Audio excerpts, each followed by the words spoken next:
I'd been planning that bank robbery for 3 months. Every detail, every angle. The guards' schedules, the vault combination, the escape route through the back alley. $6,000 waiting inside. Enough to start over in California. What I hadn't planned for was the banker's wife. She was standing at the upstairs window when I rode into Silverton that Tuesday morning. Beautiful woman with dark hair, watching me case the bank like she knew exactly what I was thinking. Most folks would have screamed, called the sheriff. But her, she just smiled. And that night, she showed up at my camp with a bottle of whiskey and a proposition that would change everything. Partner, some women wait to be saved. Others, they save themselves. And sometimes, they'll use a man like me to do it. If you're ready for this tale, hit that subscribe button. I was sitting in the saloon across from Silverton Bank, had my hat pulled low, pretending to nurse a whiskey while I counted the guards. 2 men, one at the front door, one walking the perimeter every 20 minutes. That's when I felt it. That feeling when someone's watching you. I looked up at the second-floor window above the bank, and there she was. Margaret Whitmore, the banker's wife. Dark hair pulled back, gray eyes that cut right through me. She was wearing a blue dress, standing perfectly still, just staring. Not afraid, not suspicious, just watching. Like she was studying me. Our eyes locked for maybe 5 seconds. Felt like an hour. Then she smiled. Not a friendly smile. Something else. Something that made the hair on my neck stand up. She knew. Somehow, she knew exactly what I was planning. And instead of stopping me, she was interested. Silverton, Colorado. Summer of 1876. A mining town tucked up in the mountains. Population maybe 300. Rich enough to have a proper bank.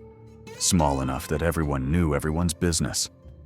Charles Whitmore owned that bank. Owned half the town, really. The mines paid him.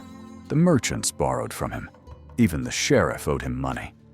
He'd come out from Boston 10 years back with Eastern money and Eastern manners. Built himself a fancy 2-story building on Main Street. Bank on the ground floor, living quarters upstairs.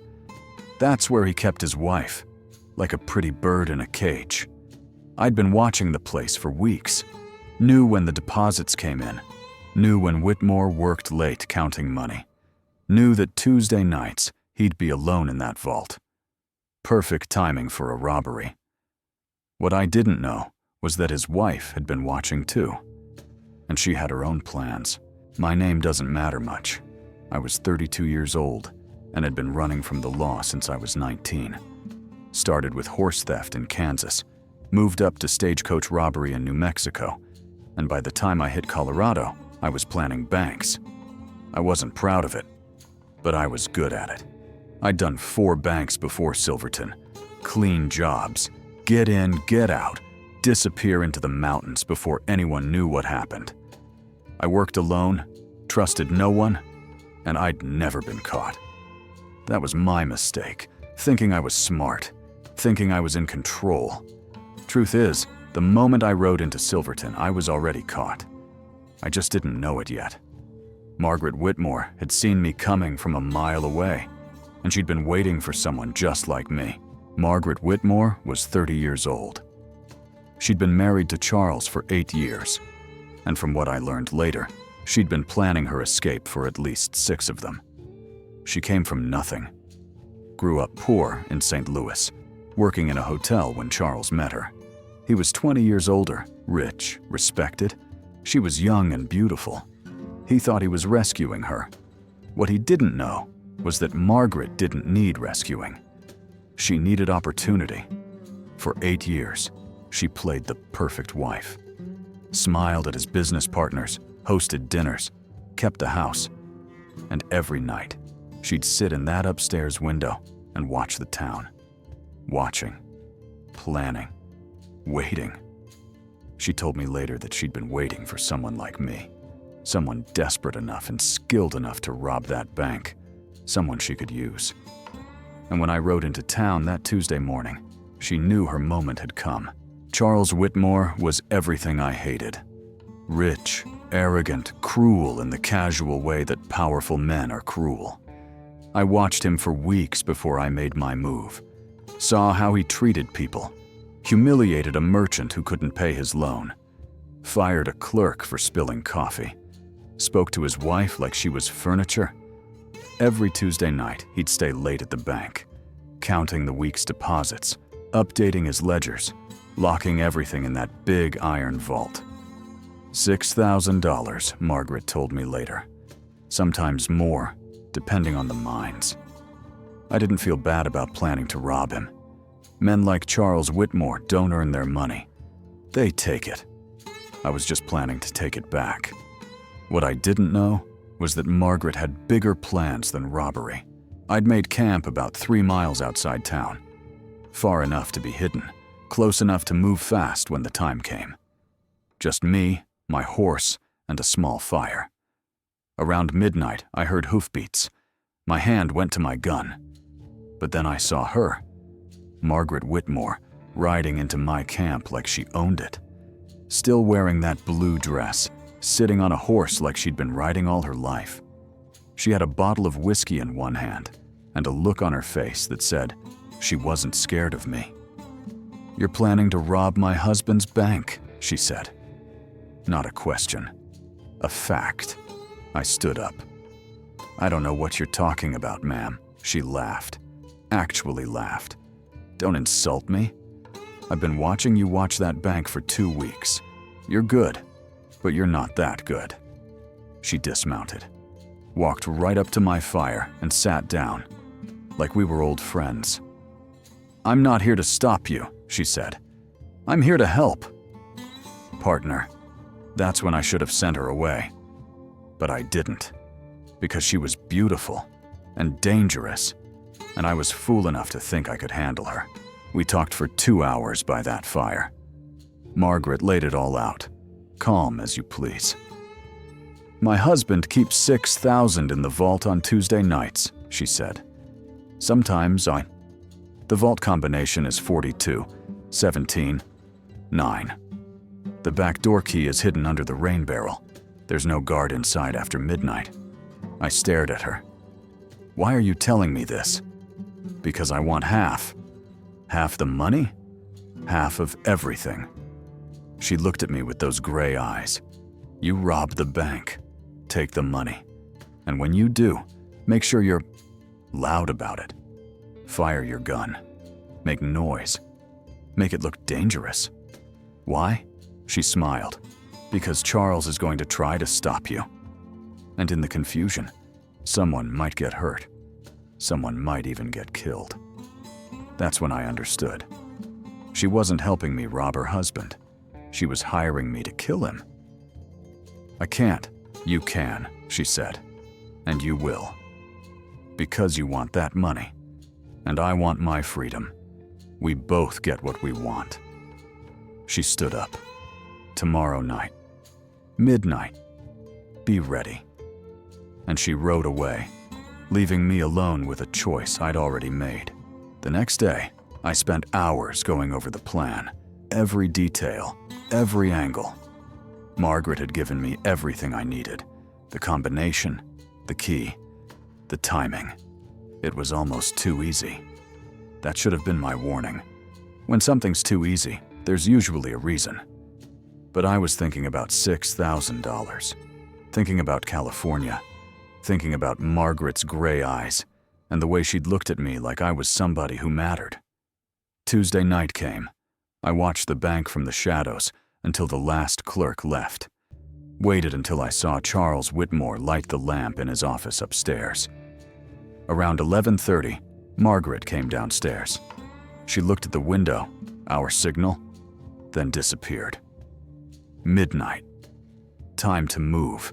I found the key under the rain barrel just like she said. The back door opened without a sound. And inside that vault was more money than I'd ever seen in my life. This was it. The moment I'd been planning for months. But something felt wrong. The air was too still. The bank was too quiet. I should have listened to that feeling. I worked fast, opened the vault, 42, 17, 9, just like she said, and started filling my bags with cash, stacks of bills, gold coins, everything I could carry. Then I heard footsteps upstairs, heavy footsteps. Charles Whitmore, coming down to check on something. This was the moment Margaret had planned, the moment he'd find me, the moment things would get dangerous. But I didn't want to kill him. I was a thief, not a murderer. "Whoever's down there," Charles called out. "The sheriff's on his way. You'd better run." I grabbed the bags and headed for the back door. That's when I heard Margaret scream. A gunshot. Another scream. And then silence. I ran. Didn't look back. Didn't stop to see what happened. Just ran through that back door with $6,000 and the sound of gunshots ringing in my ears. Got to my horse and rode hard for the mountains. Behind me, Silverton woke up. Lamps lighting, people shouting, the sheriff's bell ringing. I'd done it.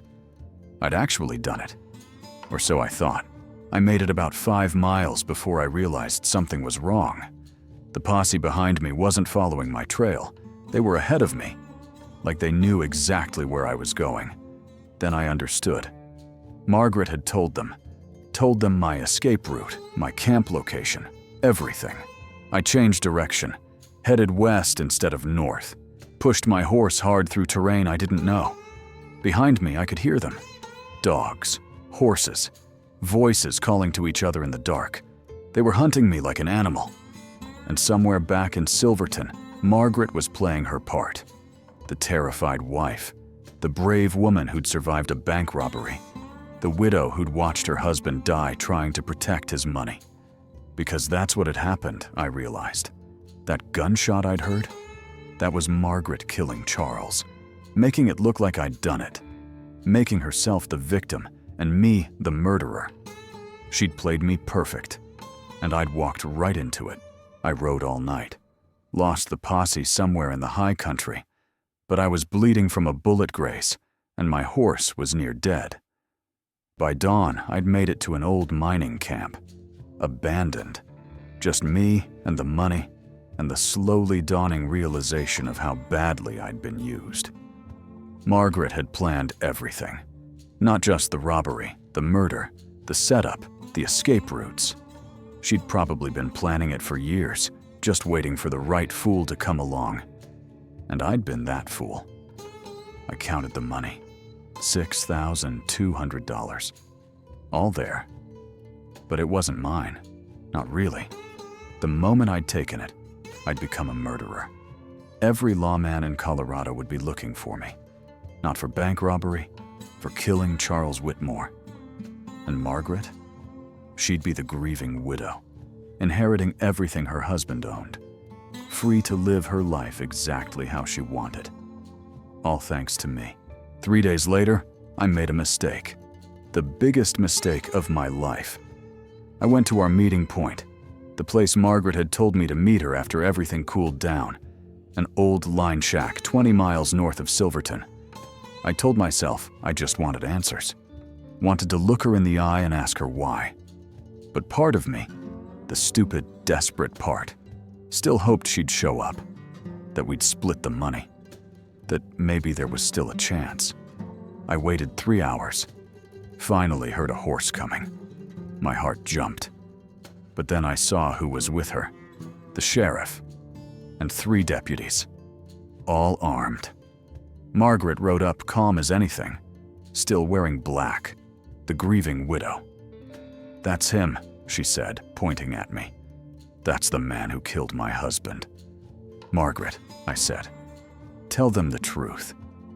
"I'm telling the truth," she said. Her voice was cold, empty, like I was nothing to her. "You broke into our bank. You shot Charles when he tried to stop you. I tried to help him, but you got away." "That's a lie." "Is it?" She looked at the sheriff. "He's been planning this for weeks. He told me he'd kill anyone who got in his way. When I refused to help him, he threatened to kill me too. The sheriff raised his rifle.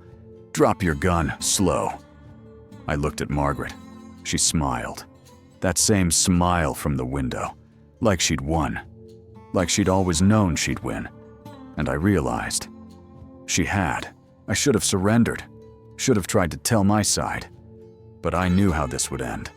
Small town, powerful banker murdered, pretty widow crying on the stand.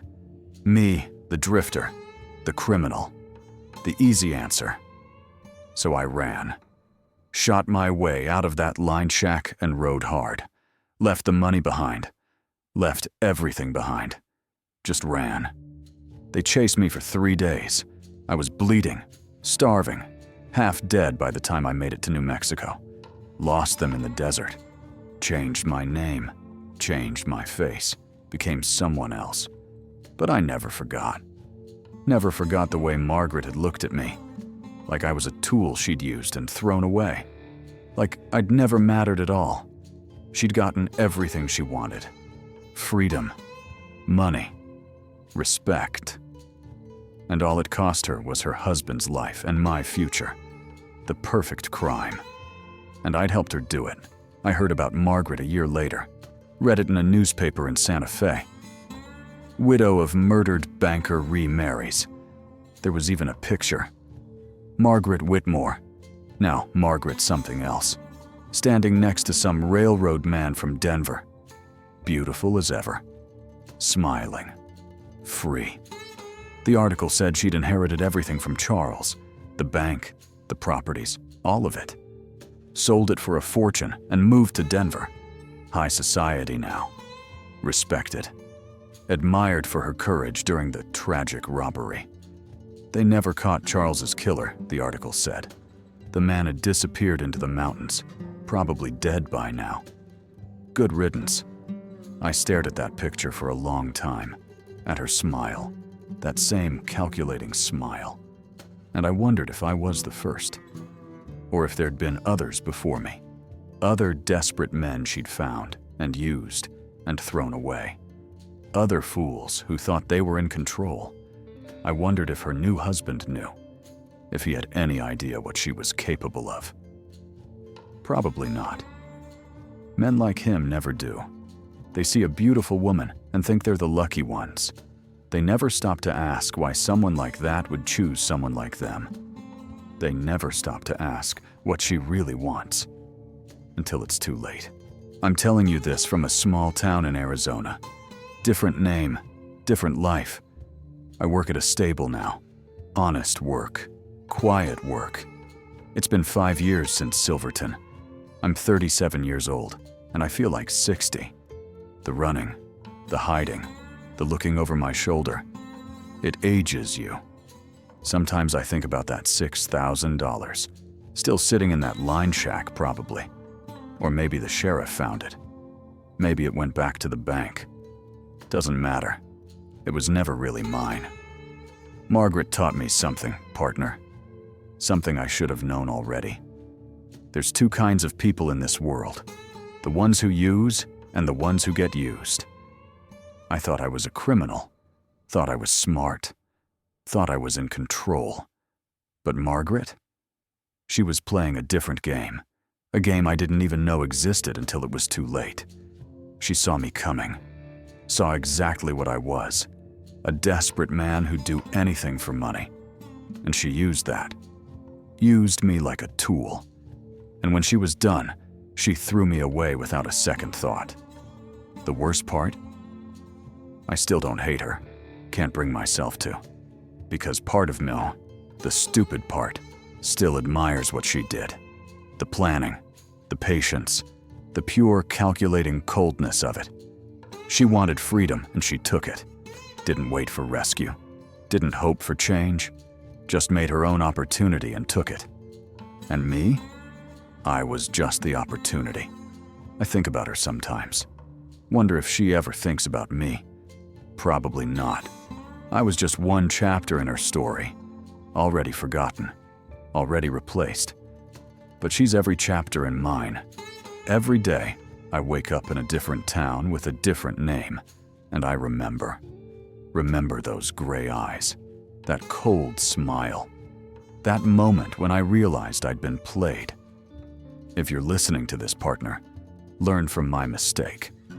When someone offers you everything you want, ask yourself what they really want, because nobody gives you something for nothing.